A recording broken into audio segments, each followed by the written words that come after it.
Nazis learned from the Muslim Pope. Find out what he means by that. He's on the line this morning. Andrew, good morning. Good morning. Good morning. So, tell us about this book.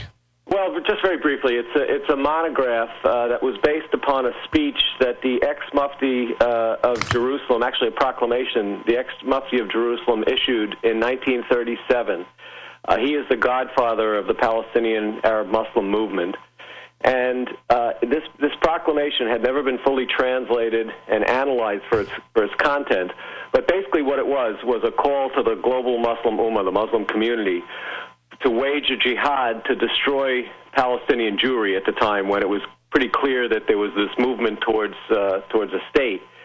And what had been the sort of standard fare assessment of the Mufti was that because he had collaborated with the Nazis, he in fact was a Nazi, and that his ideology was essentially Nazism.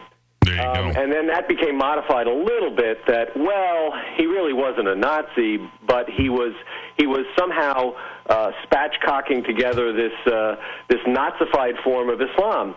And what I found in analyzing this proclamation is that both of those views were entirely wrong.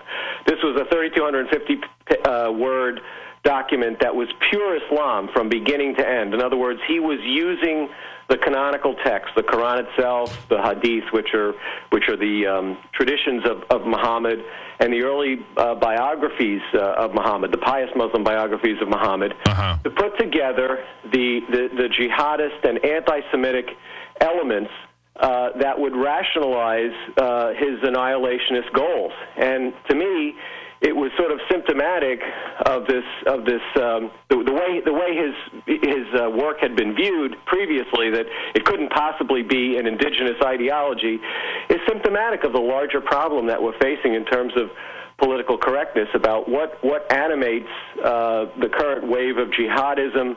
And I thought it had very important relevance to what's going on now with Iran, because he cites at the end of this proclamation this hadith, again, one of these traditions of Muhammad, which is messianic in the sense that to bring on the messianic age, the Jews have to be destroyed, to bring on the end of time. So you mentioned Iran there. This is exactly what Iran invokes all the time. This is shared in common between Sunni and Shia.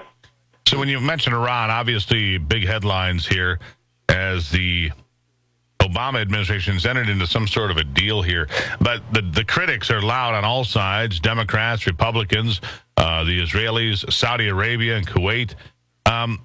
We had a guest previously that anytime you make a deal that puts Israel on the same side as the Arab world, you've probably gone somewhere way off track. What do you make of that?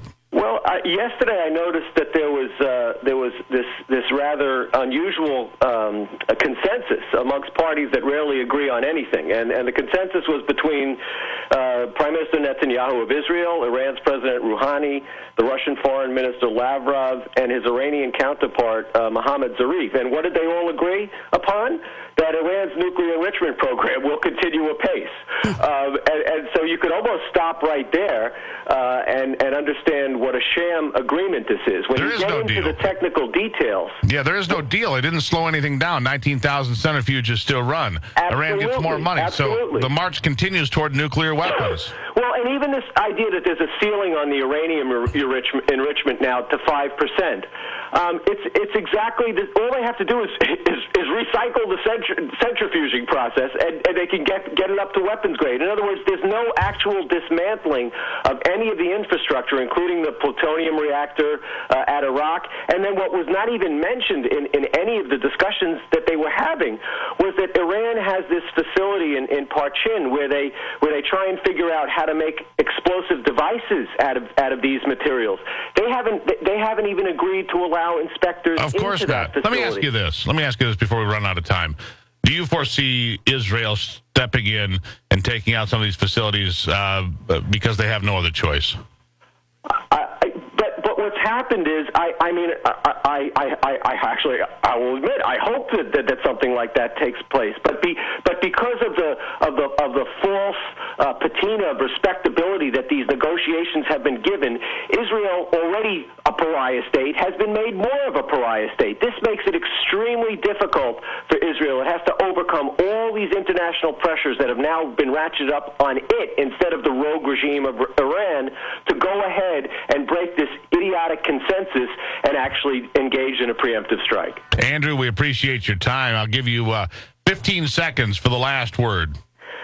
Well, I just think that we're headed for very perilous times, and Netanyahu is going to be forced into a position where he has to act. They've done it in the past in Iraq and more recently with Syria, and I'm afraid that's where we're headed.